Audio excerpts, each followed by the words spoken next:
Programa não recomendado para menores de 10 anos.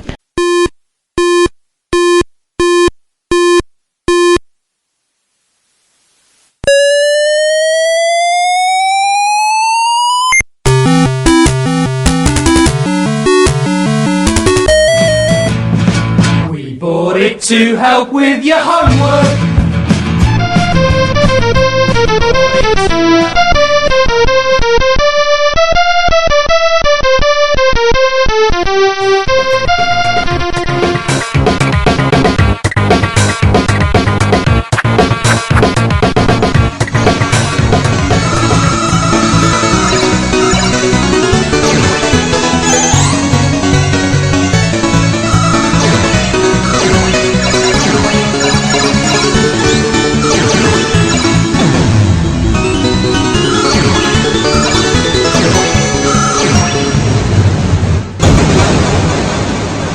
Retrocomputaria, porque velho é o seu PC.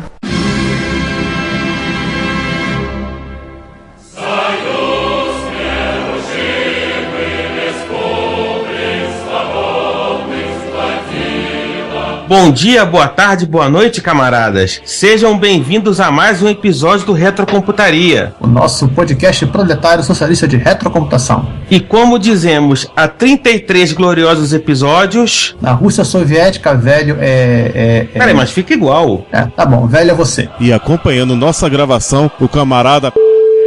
da KGB. Olá, bem-vindos a mais um episódio do Retrocomputaria, gente. É o seu podcast de retrocomputação. Aqui quem vos fala é Giovanni, nessa mesa quadrada, meio triangular, meio pentagonal, talvez. E quem mais comigo aí? Eu, Ricardo Pinheiro. E nessa mesa quase redonda, João Cláudio Fidelis. Enfim, a mesa é quase redonda, quase quadrada, quase pentagonal, o que além dos três que já falaram, tem eu, César Cardoso. Pergunta do Sander, ele, né, enfim. A gente fala do Sander no final do episódio. O Sander tá preso numa nevasca.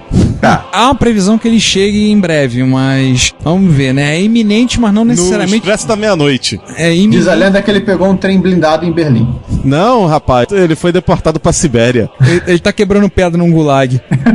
Enfim. Como eu ia dizer, este é nosso episódio de cumprimento da promessa 4.528. Também temos muito mais promessas para cumprir ainda. E vamos falar sobre a computação no Bloco Oriental. No que a gente conhecia como países da Cortina de Ferro, né? Sim, exatamente. E assim, pra gente tentar explicar rapidamente que o Bloco Oriental não é uma escola de samba chinesa, explicar basicamente o que eram os países desse grupo, nem César? Pra quem esqueceu da aula de história, acabou a guerra, Segunda Guerra Mundial. A maioria desses países estavam sob controle alemão durante a guerra. Foram libertados pelo Exército Vermelho e, já que estavam lá mesmo, eles acabaram se tornando socialistas e acabaram se alinhando politicamente com a União Soviética, que era o colchão, né, que a União Soviética mantinha, mantendo os aliados ocidentais a uma distância bem segura.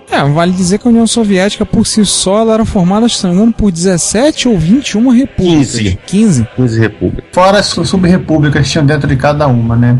Sim.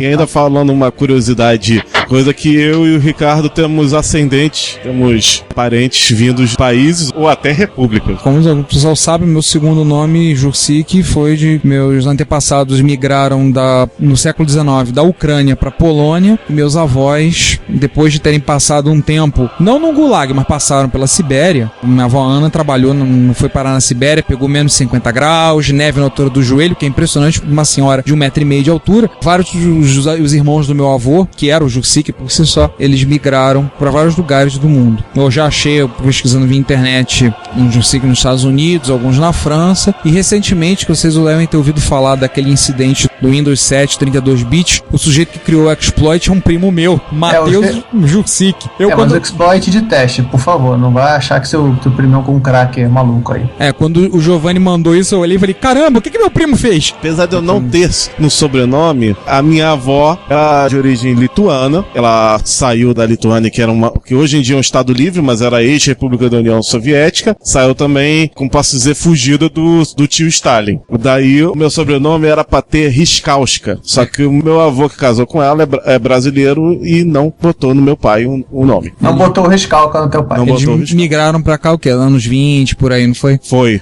Meus avós também migraram na faixa do 24, 25 anos, 1925 chegaram aqui. Em resumo, na mesma época, pelos mesmos motivos. Além da da própria União Soviética, né, o bloco comunista era formado pela Albânia, pela Alemanha Oriental, ou República Popular da Alemanha, ou Deutsche Demokratische Republik, a Bulgária, a Hungria, a Iugoslávia, ou Jugoslava, se você for por português de Portugal, a Polônia, a Romênia e a Tchecoslováquia. Em 1990, as duas Alemanhas, com o fim do bloco oriental, né, as duas Alemanhas se unificaram, passando a ser um país só, mas em compensação a Tchecoslováquia ela se dividiu, e a Iugoslávia teve várias etapas de divisão que só foram parar depois da Guerra do Kosovo. E que a rigor ainda não acabaram.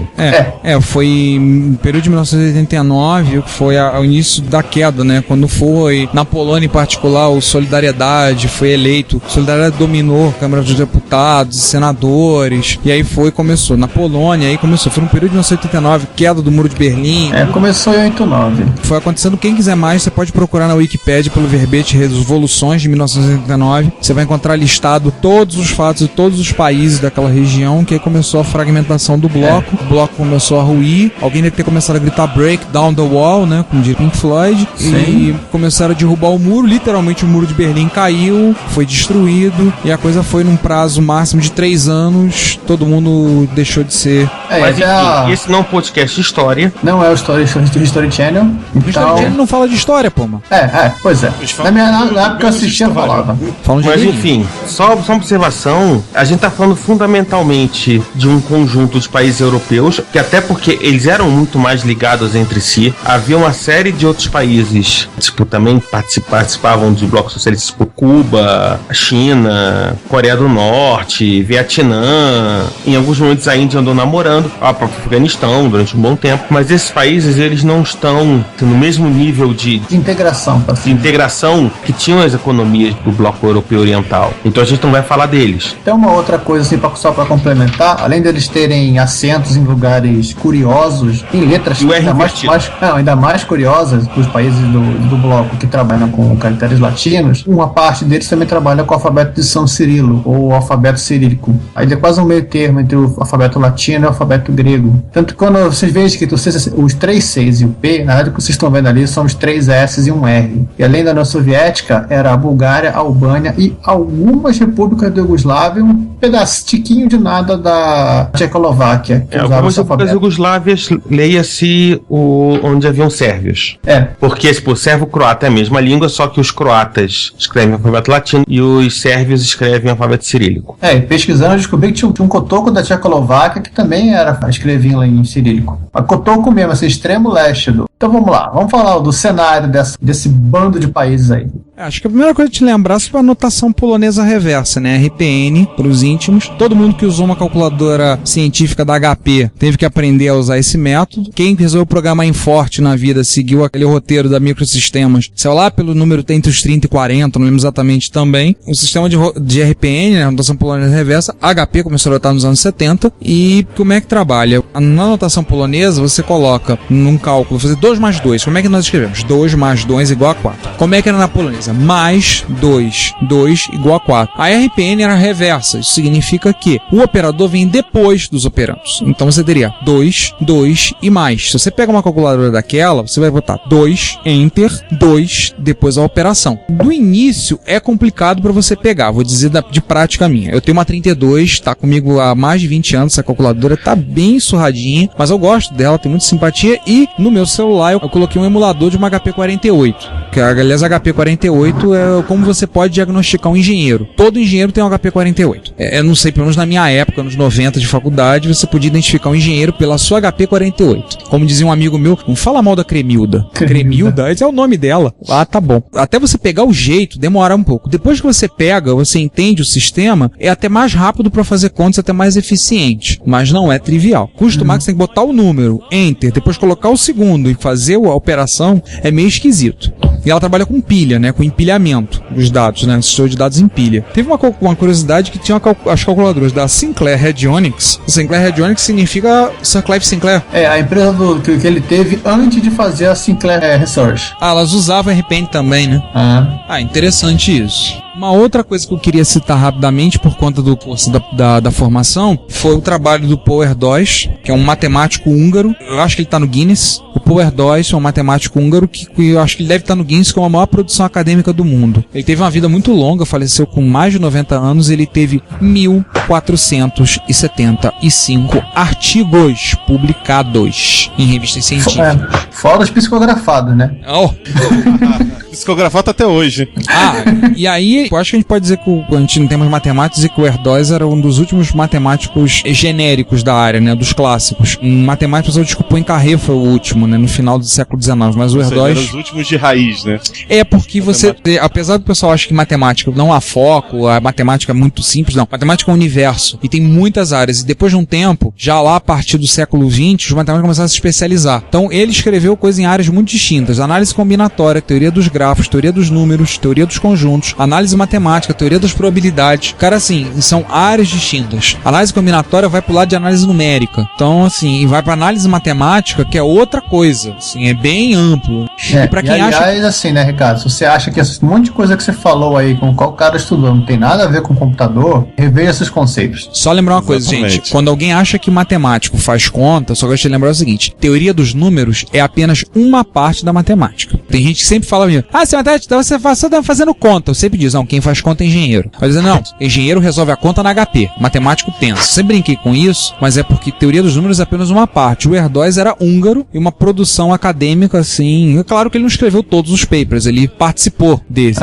Mas 1.465 artigos, gente, é artigo pra cacete. Tu custa pra parir pra parir 2 artigos. Eu tenho, sei lá, 3 ou 4 publicados no tempo depois da pós, do mestrado, tudo. É um sufoco. O homem participou de mais de 1.000. É assustador. É por isso que eu digo, o cara é matemático de raiz quadrada. Ai. Meu Deus do céu. Depois dessa, vamos passar pro... vamos passar pro um conterrâneo do Paul Erdős, né? Passar. Também um conterrâneo do Paul Erdős, que é eu acho que o pessoal... Alguém deve ter ouvido falar dele. Alguém. Fora do mundinho matemático, né? Que é John von Neumann. Ou como minha professora fala, von Neumann, né? Esse depois que ele passou a usar crack. César, lembra quem é John von Neumann, pra quem não sabe? Vamos lá, quem é John von Neumann? Rapidamente. ENIAC é filho dele. Você bateu o recorde de rapidez, hein, César? Não precisa falar muito, né? O resto vocês procuram na internet. Deixa eu só falar uma coisinha pra vocês. Quem desenvolveu a ideia do computador trabalhar com a lógica binária foi esse sujeito aí. Bom, tá bom pra vocês? 0 e 1 pra você. Então, vamos continuar aí. Uma outra coisa que eu posso também citar, além de toda a base matemática, né? Um pouco de história, como é que os caras escreviam, é o tal do embargo da COCOM. O que é essa porca desse embargo da COCOM? COCOM era o Coordinating Committee for Multilateral, acho que era mais Unilateral Export Controls, que era um comitê formado pelos Estados Unidos e outros países, basicamente os países da OTAN, né, e o Japão, que trabalhavam com a parte de controle de exportação de tecnologia para o bloco soviético, ou seja, armamento, consequentemente microcontrolador, né, componente eletrônico. Isso pode parecer que é bobeira, né? Uma resquício da Guerra Fria, mas ainda existe isso nos Estados Unidos. Pra lembrar que não podia, pelo menos, exportar software para a Líbia, para o Sudão, para Cuba, para o Iraque. Mas aí são países que estão sob embargo de qualquer produto americano. Isso. Não apenas software. Uma coisa que eu me lembrei, eu não sei, acho que não mudou. Exportar algoritmos de criptografia com uma chave maior do que 128 bits. O PGP, exatamente. Considerado, o algoritmo de criptografia com chave de mais de 128 bits é considerado arma de guerra. Você não pode exportar esse algoritmo. Você pode ser preso por isso. Você não podia exportar o software no disquete, mas podia exportar o livro e o cara na Austrália podia digitar e fazer download. Teve gente falando que não podia transportar, mas você podia botar um foguete, colocar a mídia dentro desse foguete e disparar ele em direção ao México. O cara lá do outro lado pegou. Na verdade, a alegação, já que o livro podia ser comprado normalmente, a alegação era que os americanos achavam que ninguém no mundo sabia digitar. Nossa. Mas enfim, eu acho que o mais importante era que justamente a COCOM era um organismo que controlava essa exportação de componentes eletrônicos para adversários e inimigos e etc e tal. A Toshiba chegou a sofrer embargo por conta disso. Então, quer dizer, isso foi talvez a motivação pelo qual o pessoal lá, né, já que a gente não pode comprar, vamos ter que fazer por aqui mesmo, né? E foram vários fabricantes de computadores nesse bloco. principal fabricante de computadores é a Web Robotron, nada a ver com o jogo, que existe um jogo chamado Robotron 2064, se não me engano, envolvida nas especificações ESER e SKR, padrão para computadores do bloco comunista. Chegou a ter 68 mil funcionários em 1989 e fabricava computadores, rádios e TVs. Na reunificação da Alemanha, a Robotron foi dividida e a maior parte foi comprada pela Siemens, essa mesma que vocês conhecem. Assim, a Robotron, ela produzia na Alemanha Oriental, ela produzia pro bloco quase todo. Ela produzia coisas relacionadas pro bloco. Como eles estavam como um bloco, então certos países se especializaram, a indústria local se especializou em produzir certas coisas. Então, no caso, a Robotron, ela produzia para a Alemanha Oriental e para todo o bloco comunista. Exato. Nos anos 80, a Bulgária produzia mainframes, também baseados no ES-EVM, como a série ISO, com Z, I-Z-O. Vale lembrar, gente, que essa ES-EVM a gente vai falar daqui a pouco, tá? Pra onde que vocês perguntam, o que é esse negócio de ES-EVM?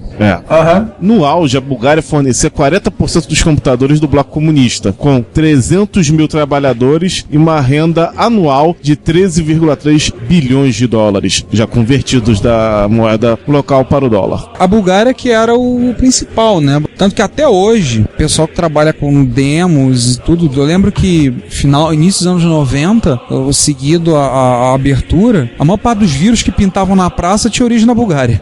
Por que será? 40% dos computadores do bloco comunista saíam de um país só, da Bulgária, né? A terra da Dilma. Terra dos pais da Dilma, né?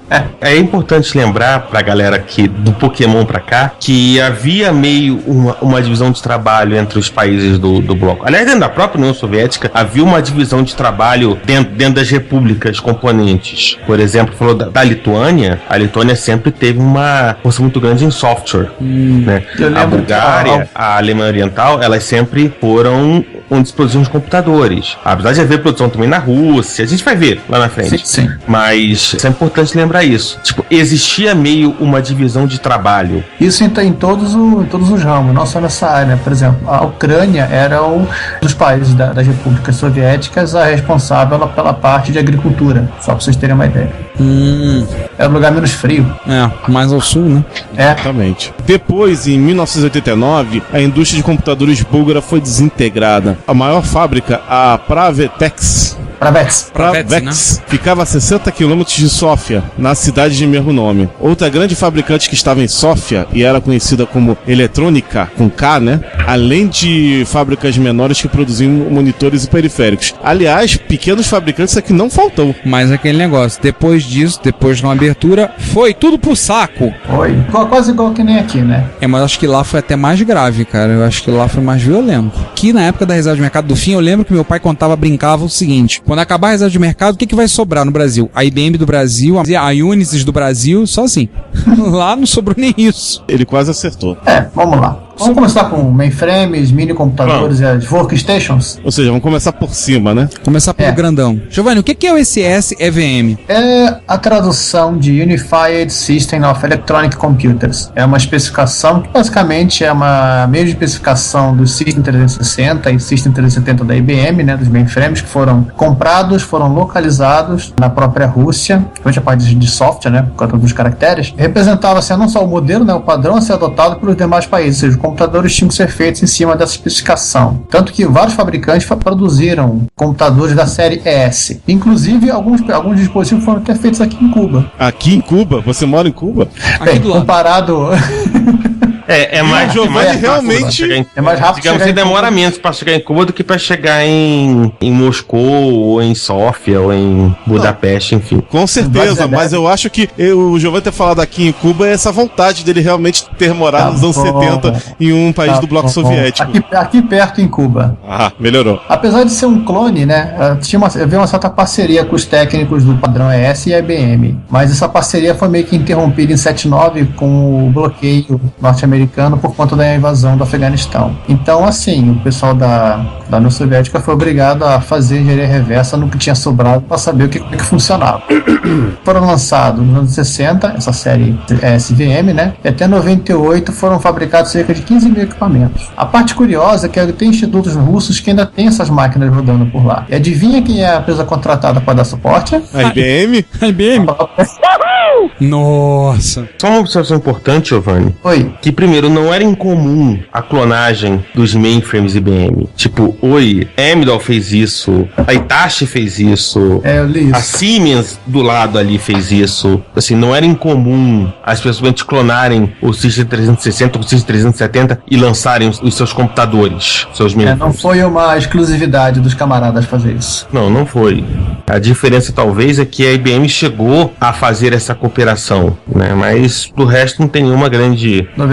Novidade sim foi, né, com a parte dos mini computadores, que a DEC reinava absoluta no mercado. Sim, a DEC reinava, acho que em tudo que é lugar, né? A DEC reinava, não só outros lugares, mas reinava. A DEC reinava entre os mil computadores. Entre os mini e a DEC. Entre os mini, a DEC reinava, ponto. Só que as pessoas não pirateavam oficialmente os VAX, né? Pelo menos não tanto quanto foi no Bloco Oriental. No Bloco Oriental foi uma zona, né? Foi uma festa, né? Piratear os DEC. Vamos lá. A coisa chegava a nível da Digital treinar funcionários pra, tipo, descobrir quem tava lá só pra contrabandear. Tipo, colocar em russo, VAX, when you care enough to steal the very best. Isso não foi na placa, foi dentro do chip. Mensagem colocada em russo por um projetista da DEC. Né? Meu Deus. Né? Os caras sabiam, né? Como eram máquinas que eram muito mais baratas de fazer e de manter que um mainframe, né? Esses mini computadores, então eles deviam ser máquinas que eram copiadas à torta e à direito nesse bloco. Inclusive o próprio sistema operacional, o RT11 da DEC, teve uma série de versões. Era clonado loucamente. Como o Master 11, o SBK11, o SDVK, o Rudus, o Rafus e o Phobos e qual é aquele outro ali, João? O Fodos? Vamos começar a usar isso como... quando você tiver o Fodos, eu quero usar o Fodos. Cara, isso foi fodas. Isso foi foda. Aí, eu quero usar o Fodos. Esse é o que vem sem documentação. É você que se fodas pra descobrir o OS, né? Eu não venho com help. Parece o Unix na origem, né? Não pergunte nada pra nós. Fizemos e tá aí. Te vira você. E assim, os clones eles eram usados largamente, somente na indústria de área de pesquisa, de medicina. Foram utilizados, talvez o primeiro uso em equipamentos de medicina nuclear. Eles foram utilizados nessas brincadeiras. Inclusive foram até travestidos de workstation, como é o caso do DVK, e até na forma de que parecia um computador, um desktopzinho, como fosse um MSX, como fosse uma Amiga, que é o caso do UKNC. Caramba! Lembra que a gente viu o UKNC? Então é aquele que parecia um teclado, tudo, era um desktop e na verdade era um mini, né? É o que parece um MSX. Mini, né? E o melhor, né? Rodando o... Ele mesmo! Fodos. Caraca, tem emulador dele. Tem emulador no Google lá. Tem emulador de ponto Google. Você pode brincar. O emulador contém um clone, uma cópia open source lá do Fodos. Eu vi no site, eu vi pelo menos RT11, mas quem sabe tem lá o Fodos perdido. Vamos deixar o link pra você quiser experimentar e usar o Fodos. Você já pensou qual desse um clone open source do Fodos, qual o nome seria? Medo. Passa. Senão a gente vai subir a censura do podcast pra 18 anos. Só repetir. O ouvinte que se perdeu. Vamos pedir pro Juan pra testar o emulador. Pronto. Nesse papo de... E aliás, o Workstation também tem nomes engraçados, né? A gente já chega. Sim. Eu acho que de novo, vamos repetir até porque a gente não vai deter muito nisso, mas no bloco soviético, chegou-se a usar PDPs, VAX como computadores pessoais. O cara chegava lá, rodava BASIC. O caso da eletrônica BK, por exemplo, talvez os mais fáceis você encontre nos eBays da vida. Qual a máquina? O eletrônica BK. Falar isso pro Daniel Campos, né? Que agora ele quer saber de mosca da cabeça branca só. Entendeu? Talvez seja o mais fácil de você encontrar nos eBays da vida, tal, você não consegue, particularmente computador de União Soviética, até porque em alguns casos vinha com um BASIC em ROM, que era o Vilnius Basic. Esse próprio KNC, pra quem se for procurar a foto, né, você vai ver que ele parece um MSX, até tem slot de cartucho, ou de uma coisa que parece ser cartucho. Nossa. E aí a gente sai dos mini computadores, porque senão um podcast... Tudo bem, um dia vamos falar de PDPs pela importância que o PDP tem, particularmente na criação de informação, né, de computadores de 8 bits. Mas não vamos falar sobre isso agora? Não, melhor não. Não vai dar. Vamos falar de Workstation? Vambora. Sim. Seguinte, quando as pessoas começaram a trocar seus mini computadores por Workstations, a coisa já estava feia, né, no bloco oriental. Mas, porém, contudo, no entanto, tivemos uma Workstation soviética com o nome simpático de Besta 88. Teve a Besta 87, né, antes.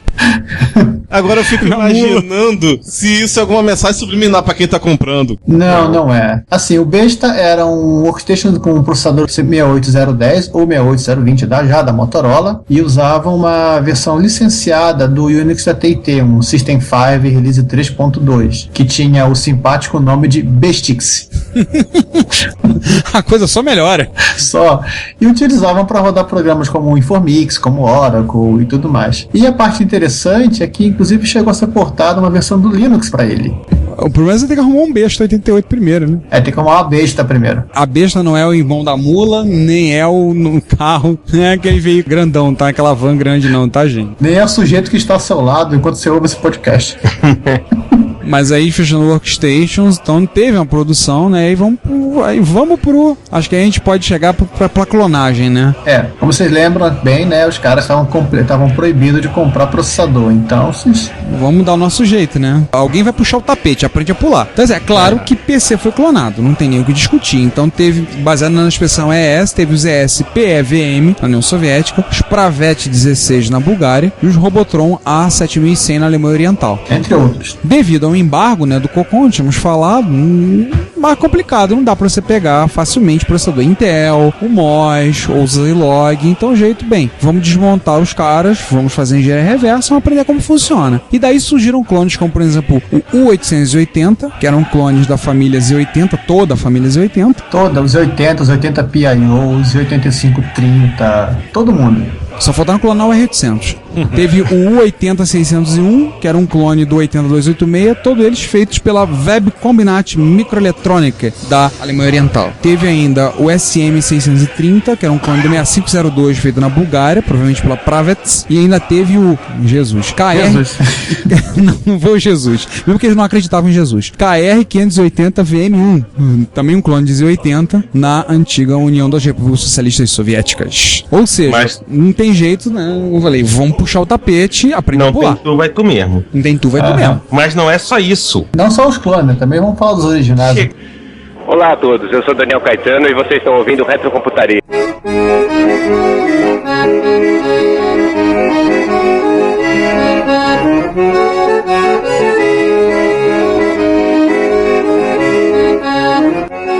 Bom dia, boa tarde, boa noite. Estamos aqui com a casa 4/5 cheia. Ricardo, eu, Giovanni, Opa, oi gente. E João. Olá, gente. E mais este que vos fala para iniciarmos a 33ª sessão de notícias do Retrocomputaria. Diga 33. 33. E vamos começar esse episódio com as efemérides? Sim. Vamos inverter, começar por uma efeméride não tão boa, mas, enfim, ano que vem acho que vai ser algo mais triste. Nossa, ano que vem vai ter peregrinação, inclusive, né? Ai, porque em 24 de abril de 1994, ou seja, há 19 anos atrás, a Commodore foi à falência. Um minuto de silêncio. Não, um minuto não, já passou. Chega. Chega. Tava em pau, foi mais rápido. A gente vai falar de Amiga, vai falar da falência da Commodore, mas, enfim, fica o registro e um outro registro, mas esse ano redondinho, há 20 anos atrás, surgiu duas coisas que, enfim, eu acho que se não fosse por isso, você não estaria vivendo hoje o nosso podcast, ouvindo então, todo o resto. Não estaria vendo, você não estaria lendo todo dia o Retrocomputaria Plus e seus posts sempre fresquinhos. Sim. Sim? Vamos lá.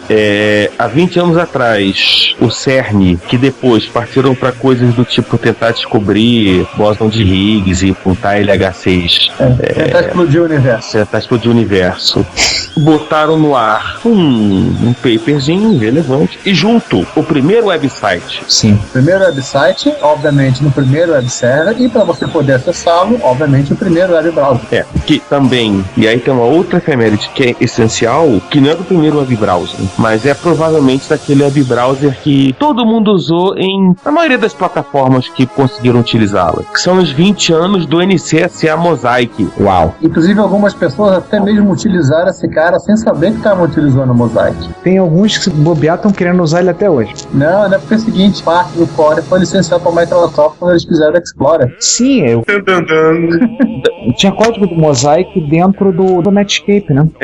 Boa parte da equipe do Mosaic saiu pra fundar a Netscape. Enfim, ele tem que a história, a Netscape foi comprada pela OL, o código foi liberado, surgiu o Mozilla, fazer o código, a partir daí surgiu o Firefox. Em resumo, é o pai de todos os browsers que nós conhecemos. Eu usei Mosaic. Gostaria de declarar a todos que eu usei. Eu também usei o Mosaic. Nos tempos de faculdade, eu tava me lembrando que nós estamos no ano de 2013, né? E eu comecei a acessar a internet na faculdade em agosto de 2013. A gente não tinha acesso ao web ainda. O web eu comecei a mexer, eu usava Gopher, FTP, IRC, começamos a mexer um pouco com o IRC. Eu sou do tempo que o canal chat do IRC Central, no Meet, tinha 13, 14, 15 pessoas. E aí a gente comecei a mexer com o navegador. Eu usei o Mosaic já no ano de 94. Eu comecei a mexer algumas coisas com o Mosaic, o primeiro site relacionado à retrocomputação que eu me lembre foi um site de MSX feito por um holandês que tomou Doril, saiu em meados de 94. E fora o fato de que o Mosaic, ele foi portado para diversas plataformas que a gente conhece, né? Ele surgiu originalmente no Next Step, no computador NET, e como aquilo era um negocinho meio POSIX, meio Unix, foi portado para tudo que tinha LS-LR. Até porque não tinha LS-. Depois pros que não tinham LS-LR. Aliás, nessa árvore genealógica aí de quem veio da onde, talvez os únicos que realmente estejam meio flutuantes seriam o Opera e os navegadores baseados no NavKit, né? Eu acho que sim. Olha, eu tava dando uma olhada aqui, o primeiro navegador considerado um navegador gráfico não foi o Mosaic, foi o Viola. O Viola www. O Viola www foi o primeiro navegador gráfico, o Cello foi o primeiro navegador para Windows, mas nenhum deles teve o impacto que o Mosaic teve. Sem sombra de dúvida. Né? Olha, fazer o cavaquinho, né? Né? Isso é absolutamente claro. Tipo, sim. Eu acho que o Mosaic levou a web para o grande público. As pessoas começaram a notar a existência de uma tal World Wide Web a partir do Mosaic. E tanto se você observar, rapidamente Gopher, Verônica, Wise, Arc e outros serviços, eles ou sumiram ou foram relegados foram postos para escanteio. Não, até mesmo agregados como alguma coisa usava pelo navegador web, né? O próprio Mosaic já acessava Gopher. Tanto que, literalmente, as pessoas, algumas acessaram Gopher sem saber que estava usando Gopher. Alguém ainda usa Gopher falando nisso? Eu usei Gopher, mas usava um cliente Gopher mesmo. Mas aí tá, passado esse tempo todo, alguém ainda usa Gopher? Depois que ele evoluiu para se chamar WAP, né? Algumas pessoas já chegaram a utilizar. Algumas pessoas, mas não muitas, porque afinal de contas o WAP, como se sabe, é um grande sucesso. Agora, uma coisa que eu tive sabendo é que o pessoal tem interesse em colocar de volta o primeiro site, feito pelo Sir Tim Berners-Lee, de volta no ar, rodando, e um Nextcube, semelhante ao que ele usou na máquina original, né? Na máquina original, eu tive vendo que há a intenção de recolocar. Qual é? Next, aquela máquina baratinha de um chamado Steve Jobs? Sim, pra quem não sabe o que foi o Next, era o computador pretinho básico do Steve Jobs. Pretinho. Eles eram todos pretos, né? Depois ele resolveu uma fase colorida, transparente e por branca. O preço dele só não era básico, né? Tanto que o Tim Berners-Lee não tinha um desse em casa, né? Ele tinha lá no CERN pra trabalhar. Eram servidores ou workstation, eram máquinas. Até porque quando você analisa a capacidade de processamento que ela tinha na época, né? Lembrar que era um 040 no lançamento. Em 87, 86. Porque também aquela coisa, quer dizer, enfim, acho que a gente já meio conversou sobre isso em algum outro episódio. Sim, falamos. A gente ainda vai voltar sobre isso em algum episódio no futuro, não me diga qual, né? Ainda estamos com aquela pendência de falar dos PDP da vida, mas sair com 030, um 040 nesse meio de atividade era, tipo, coisa realmente workstation. Sim. Era uma potência incrível, né, pro cientista que precisava de potência na segunda metade dos anos 80. Pra quem não entende, hoje é você feliz e contente com o seu Core i5 e descobrir que a Intel vende aquele Xeon Hexa-Core. É a mesma analogia. Tipo, você visitar alguns...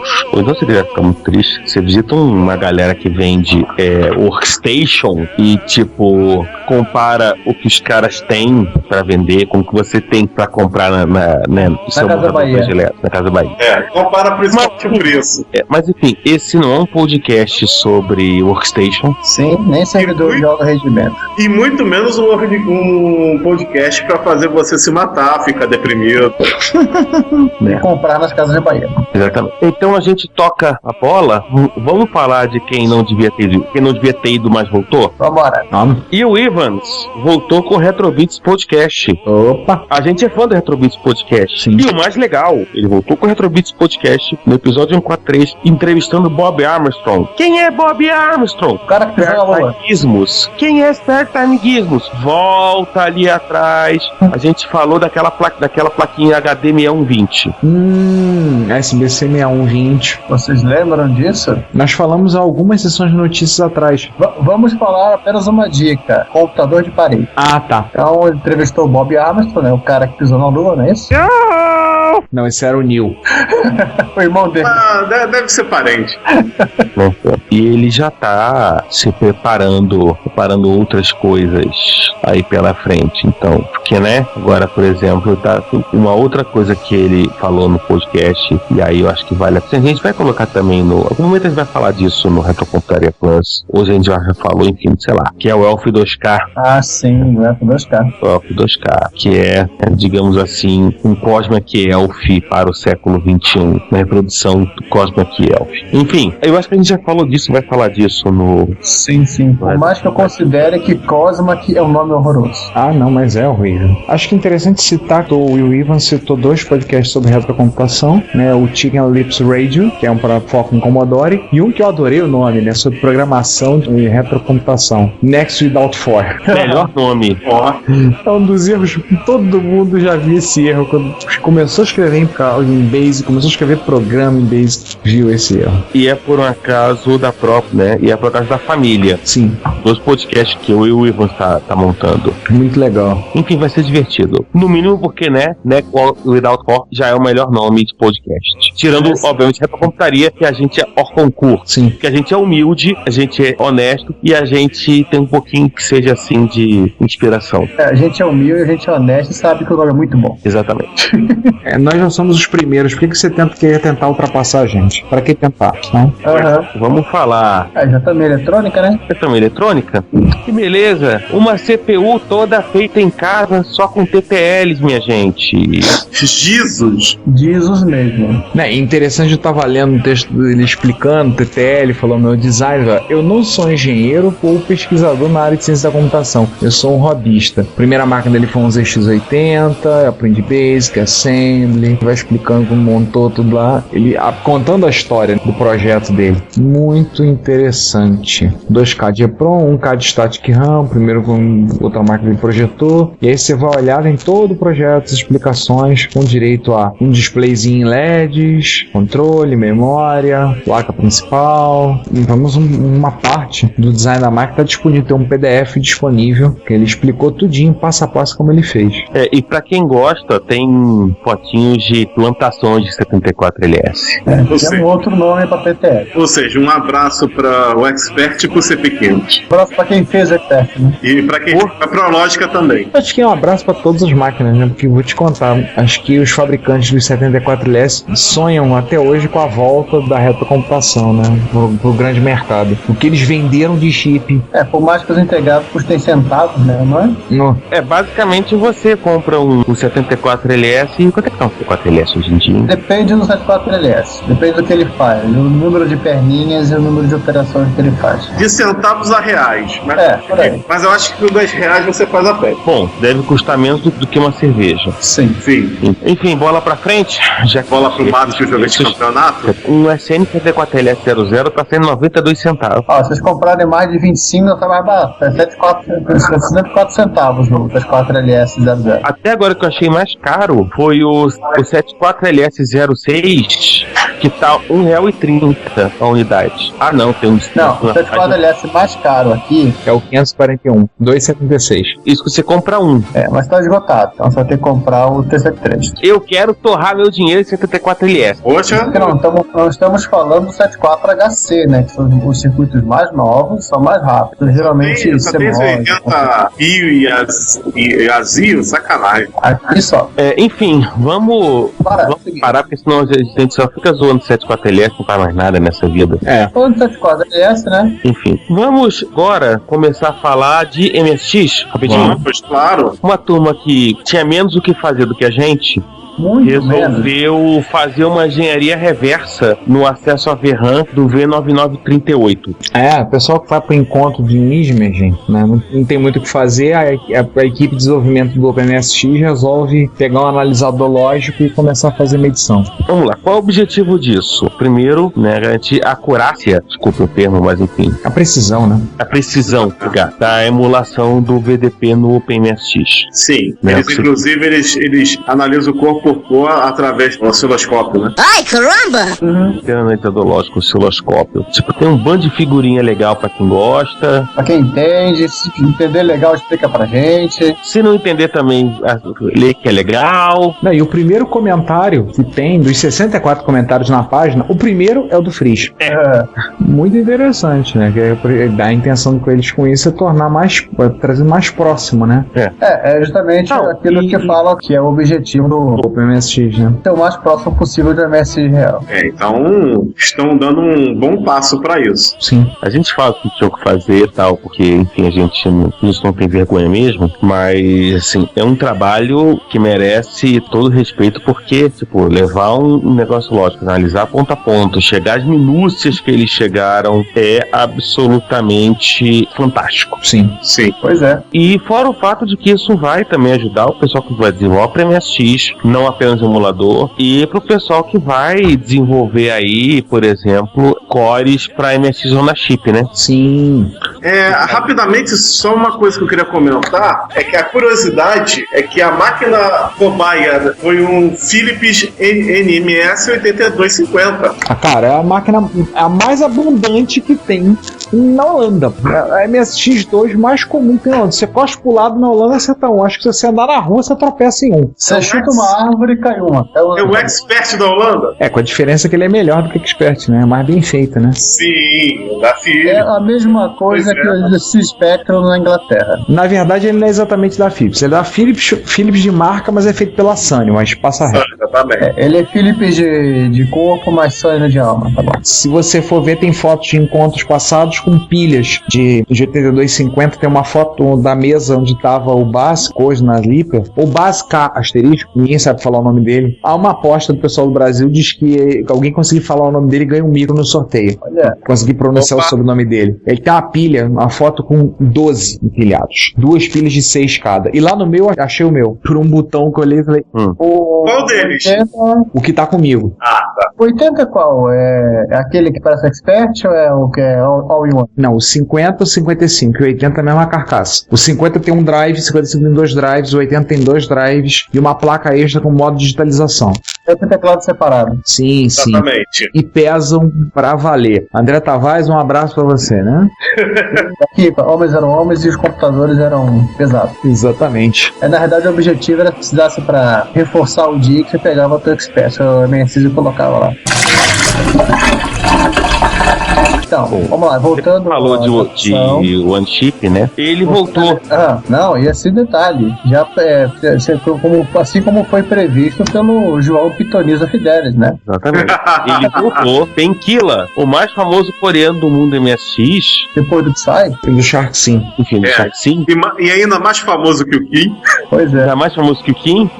Voltou apresentando imagens de uma coisinha muito fofinha, cuti-cuti e etc e tal, chamada MP, que é um clone de um chip MSX do tamanho de um carro da Konami. O interessante é que ele tem um conector com barramento. Tem. Ou seja, você tem ali um micro, um chip integrado, um Altera. Ele tem... A saída dele é feita por um conector de 24 pinos padrão TTA, que você pode encontrar no GP2X, aquele videogame portátil, tá? Você pode ligar com caixa externa, uma saída de vídeo e outras coisas mais. Mas o mais interessante é que ele tem um barramento. Isso significa... Porque uma coincidência também é um console coreano, né? Pois é, né? O que eu achei mais interessante assim, você, por conta desse barramento, você pode pegar e espetar ele no seu MSX. Pera aí, agora minha cabeça explodiu.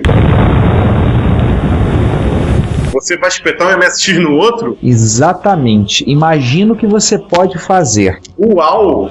Eu falei a mesma coisa quando eu li. Não é qualquer MSX, é um MSX totalmente expansível, graças ao Altera. Não, e você pode fazer um monte de outras coisas, desenvolvendo em termos de hardware e fazer em cima dele ali. Você pode usar como um MSX separado, você pluga lá a sua saída de áudio e vídeo O conector do GP. no conector TTA24, conector do GP2X. Você pode espetar um micro SD e você pode espetar, enfim, eu acho que ia aparecer na frente, acho que eu tenho um cabo de vídeo do lado ali que eu consigo reconhecer. Imaginei coisas do tipo, ele tomando controle de um Expert / Hotbit e você usando o Expert Hotbit meramente como teclado e fonte e só. Será que ele funciona que nem o Chameleon funciona no Commodore 64? Bom, como ele só fez o teasing disso, ele não mostrou plugado num cartucho, e até mesmo eu li o comentário no blog dele e perguntaram: o que é que o conector MSX faz? Power e I/O ou alguma coisa diferente? Ele pergunta: é reservado para uso futuro? Nesse momento funciona como conector com cartucho ROM. Simple two slots are needed. Enfim, às vezes você tem que meio que tentar entender o que é que diz o inglês do coreano, né? O que ele estava pensando em dizer? Eu tenho a impressão de que nesse momento ele deve estar pensando nisso e de repente se plugar no MSX e fazer esse trabalho, mas ainda não desenvolveu. Sim. Aliás, ou seja, tudo pode acontecer. É que nem o Anachip, né? Que tem as USBs não estão desenvolvidas, né? Só pode usar para alimentação. Pô, vamos dar uma travada agora de MSX. Sim. Vamos falar de 1541. Vamos falar de 1541. Aí, João, Boemia, aqui me tens de regresso. Pelas barbas do profeta!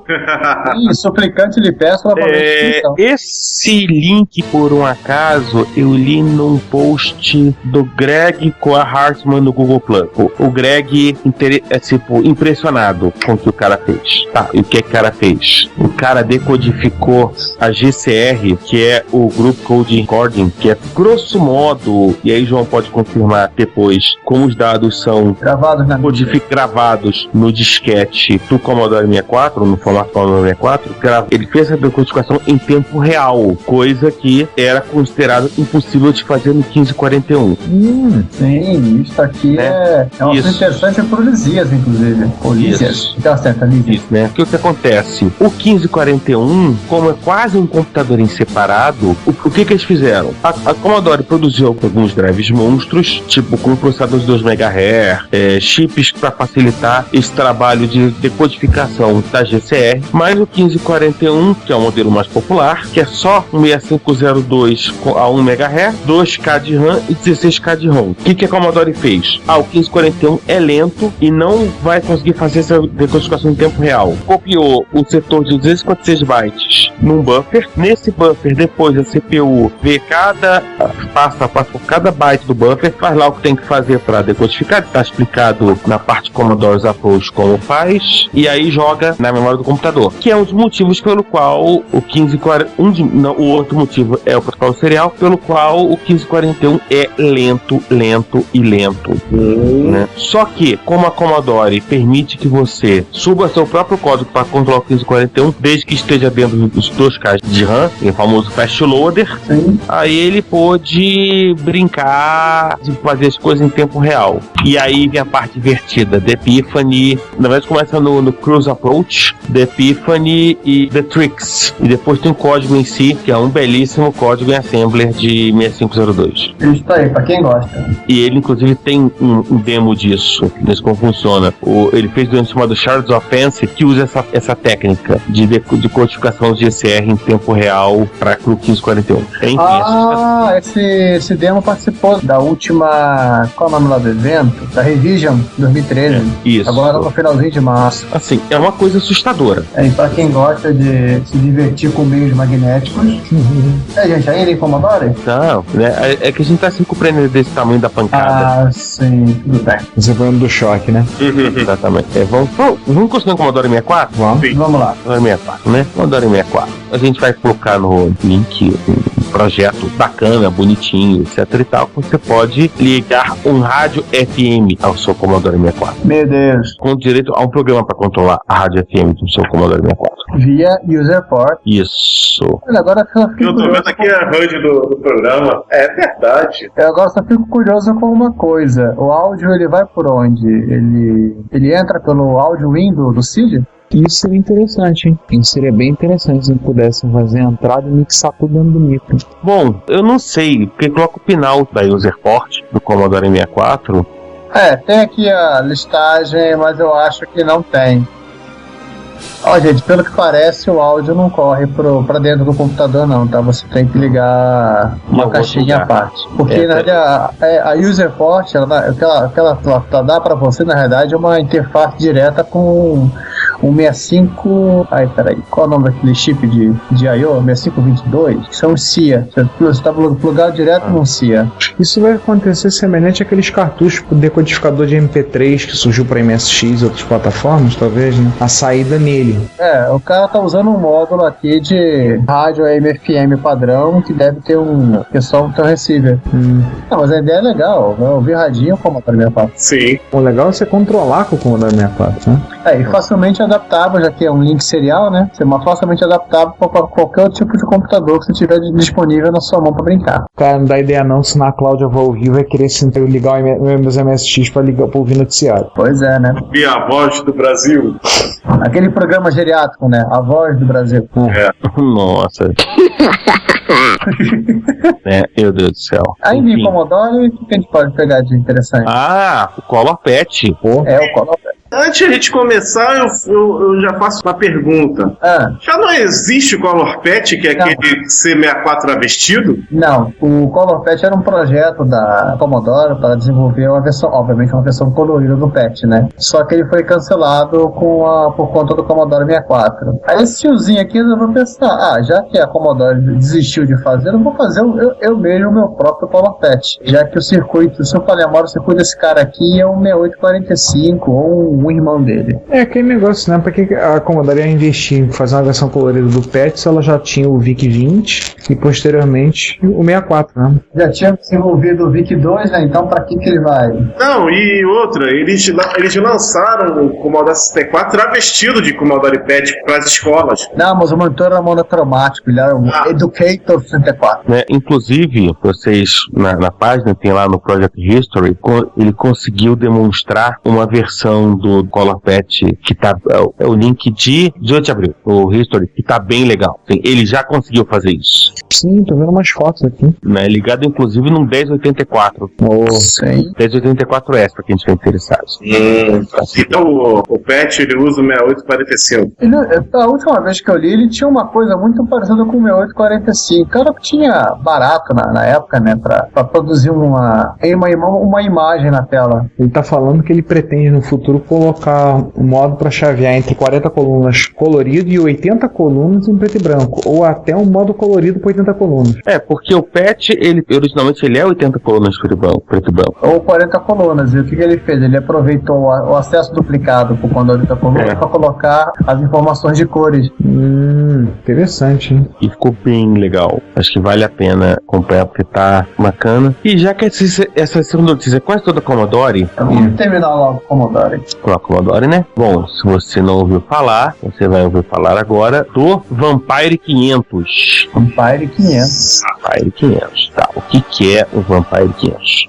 O Vampire 500 é uma PGAzinho, uma aceleradora PGA para o seu Amiga 500, do mesmo cara que fez o Vampire 600, que é uma aceleradora pro Amiga 600. Interessante o relato dele quando ele começou a fazer. Depois de 8 horas de trabalho no meu emprego regular, cheguei em casa e estava tão entediado que decidi começar outro projeto. Então, às 10h30 da noite, eu comecei o projeto do Vampire 500 e após meia hora eu já tinha feito a maior parte do trabalho. Sim, foi tão fácil para adaptar a parte de hardware feita, mas a parte de software que eu vou ter que criar alguns sinais extras. Mas isso não vai ser tão problemático. Foi interessante, é uma aceleradora hoje para a Amiga 500. Sim, porque eles já têm esse conhecimento Ele tá fazendo pro Amiga 600, que é o Vampire... Vampire 600. Vampire 600. Pô, legal, hein? Bacana. Sobre determinado ponto de vista, o 500 e 600 são quase a mesma máquina. Sim. O interessante é que ele enfiou um cartão micro SD e outras brincadeiras na aceleradora. O Amiga 500 Plus e o Amiga 600, ele é praticamente o mesmo micro e outra carcaça. Só muda a ideia, né? o layout de placa e as firulas que o 600 tem com o PCMC e o IDE que o 500 Plus não tem. Mas tem diferenças de chip, não tem no 600? No 500 Plus pro 600, não. Ah, tá. Dos mais antigos que tem. O Amiga 1000 ele usa a mulherada toda, né? O Amiga 500, eles pegaram grande parte das mulheres e juntaram na Agnus, né? Na Fat Agnus, que eles chamam de OCS. No 500 Plus e também, obviamente, no 600, eles fizeram outro chip, que é o Extended Chipset, o SS. O SS, exatamente. Que tem pequenas diferenças, como fala o autor do Degrader, a culpa é toda dos caras que não sabiam programar direito. O SS é o chipset originário do Amiga 3000. Ele foi o primeiro a usar esse chipset. Tecnicamente, ele era o chipset que eles chamam de OCS. Aliás, o OCS só veio com essa designação depois que saiu o SS e botar aqueles famosos modos produtivos para ele brigar com o Mac. Sim, fazer coisas como 1280 por 400. Nossa. Mas pro modo 320 por 256, que era o modo que todo mundo usava para jogo, ele não mudou nada. Ou, aliás, quase nada. Dizem que o SS tem mais facilidade para colocar mais cores na tela do que o OCS. Tanto é que existe um ou outro programinha que não roda em OCS, só roda em SS. Que como ele tem vários... Basicamente, pelo que eu entendi, ele tem muita coisa ligada automaticamente, coisa que o SS padrão não tinha. E é o que o Degrader faz, né? Ele simplesmente te dá permite reconfigurar isso e deixar teu Amiga mais parecido com uma máquina antiga. Exatamente, é isso que o Degrader faz. Aí então bota ROM 1.3 para os programinhas não chiarem. Vamos fechar então esse episódio com uma notícia bem bacana. O pessoal do Internet Archive, que guarda um bando de coisas bacanas, praticamente os nossos guardiões da Vento Digital, eles resolveram montar um setor só dedicado a diversas coleções de software. Por exemplo, além do Tucaus, por exemplo, Shareware CD, mas tem também o Tozec. Opa! Acho que todo mundo que se interessa minimamente por emulação já ouviu falar desse termo. A gente já falou várias vezes, então.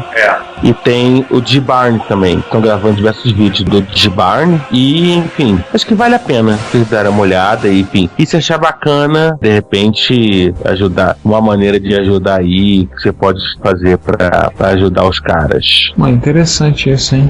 Né? Bem legal. Não, o Tozec tá... Né, montaram um puta do mirror do Tozec e tá bem legal. Nossa. Eu nem sabia que tinha Tozec pro WonderSwan, gente. Meu Deus do céu. Cara, eu não sabia que tinha Tozec pro Apple Lisa. Tem Tozec pro Atara Supervision. Você conhece essa marca? Não deve ter muita coisa, mas tem. Cara, Tozec pro Galacta. Olha. Uau. Tem Tozec pro Robotron C1013. Tem que fazer um Tozec para MSX, então. Já tem. Opa, desculpa, foi MC1000. Cara, tá aí, né? Um Tozec pro MC1000. Aí você vai botar como lá? CCR, MC1000. Boa. Olha aí, Sharp MZ700. Pro pessoal que tá inflacionando o mercado ao brasileiro com Sharps MZ700. Gente, Tozec pro Sega VMU. Peraí, para tudo. Sega VMU era aquele controlezinho que vinha dentro encaixado no joystick do Dreamcast, era? Não, cartão de memória só. O cartão de memória, porque não tinha uma coisa... Na verdade, o sistema era chamado VMS, Visual Memory System.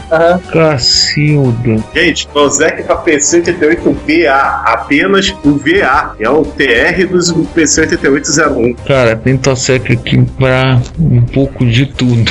Gente, não tem jeito. Acho que a palavra certa é muito pra de tudo. Mas aqui tá bem desatualizado o acervo deles. MSX, por exemplo, você tem 79 imagens de disquetes e firma. Tem muita coisa que tá sendo... 2012 aqui, ó. Tem um ano já ainda.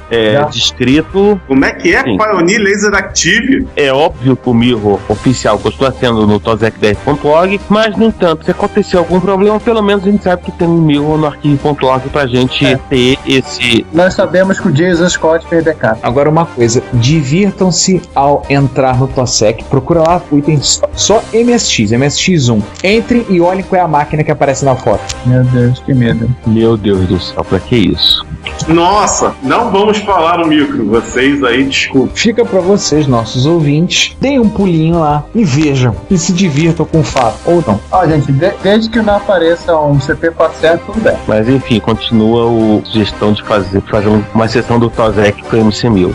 Afinal de contas, o Tsukuda original Otelo Multivision tem, por que o MC1000 não vai ter?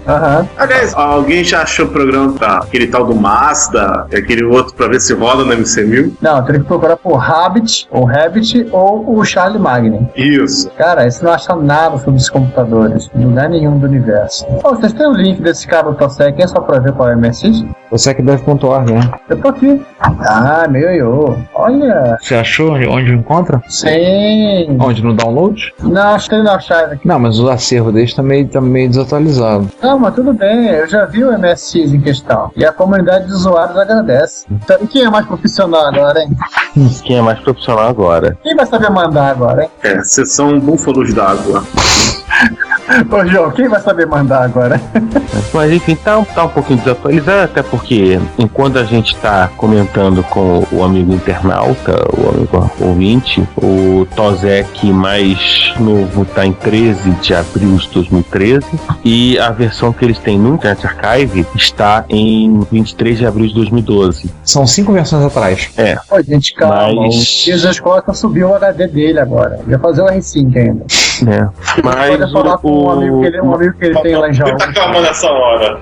Mas enfim, mas não deixa de ser muito bacana, particularmente o Archive.org, que ele tem a missão de guardar o todo, pode ser o grande biblioteca da internet. Tem que agradecer mesmo, porque... mas isso aqui é só a listagem, né? Não tem as imagens, não é isso? Não, olha só, eu peguei recentemente várias MSX Magazine e MSX Fan, não lembro, no Archive.org. O pessoal tava hospedando e colocando lá. Tem vídeos digitalizados. Recentemente eu peguei. Não, só porque eu tô perguntando essas coisas. Não. O Archive.org, ele tá hospedando imagens. Os programas mesmo. Do TOSEC. As imagens, você tá falando, imagem de disco, ROM e tudo mais, né? O zipão do TOSEC. Ah, tá aqui, ó. Commodore 64, que é a versão de abril de 2012, tem 6.5 GB, pra quem gosta. Pra quem tem largura de banda, nessa internetzinha que você tem em casa, Commodore Amiga tem 31.6 GB. Uau. Nossa! Mas você pode se divertir com coisas como Sinclair QL, que ainda tava meio magrinho, 62K. Ou então o Sharp 68000. O X68000 no Archive.org são 2.2 GB. Tá desatualizado também. Com medo de ver como é que tá agora lá no TOSEC em si. Ah, tá 12. Enfim, você entendeu o medo. O João tem de cor. Não só de cor, né? Isso aí é fácil de resolver, cara. É só conversar com aquele sujeito que a gente conhece, o que tem o backup do TOSEC, tem o backup de quase toda a internet, o backup do Archive.org, que mora lá em Jaú. Sim. É falar com ele e copiar dele. Que mané backup? Ele tem o original. Que tem backup de Jesus Scott. É verdade. Mas enfim, vale a pena vocês passearem pelo trabalho de preservação de software do Internet Archive, mesmo que mas tem coisa legal, tem o trabalho do pessoal do Evolt.org de manutenção de versões clássicas de browsers, tem muita coisa em FTP, tem muita coisa em sistema de PC, enfim, daí vai. Tem o principal, né? E, inclusive, até o mais divertido, tem os documentários do Jesus Costa também. Sim. Verdade. Enfim, né? Eu acho que acabou. Sim, não acabou não, tem o item não, acabou mesmo. Acabou, né? Gente, acabou, a gente volta... Tem esse item aqui embaixo, usuário Sander, mas quem botou isso na pauta? Pois é. Mas em vez de usar o Sander toda hora. Sim, claro. Quando a gente não usou o Sander, a gente tá usando o Sander. Até quando a gente esquece. Olha, a gente já cumprimos as cotas, falamos do 1541. Não, faltou a pizzaria. Ainda não falamos da microdigital e não falamos do Sander, né? Mas acho que no episódio 33 a gente fez piada dos dois. Não sei se... Não, pizzaria da microdigital não. Não, a gente resume numa única frase dizendo que o Sander e o designer italiano estavam comendo pizza na pizzaria da microdigital. Pronto. Poxa. Depois dessa, gente, daqui até 2 semanas, na continuação do 33. Tchau. Isso aí, até mais, gente. Em pé, povo. Tchau, tchau. Tchau, uma boa noite, uma boa tarde ou um bom dia. Se você você quer enviar um comentário, crítica construtiva, elogio ou colaborar com as erratas deste episódio, não hesite, faça. Você pode falar conosco através do Twitter, no usuário @retrocomputaria, pelo e-mail retrocomputaria@gmail.com ou colocando comentários no post desse episódio em www.retrocomputaria.com.br. Lembre-se sempre do que dizemos. Seu comentário é o nosso salário. Muito obrigado e nos vemos no próximo podcast.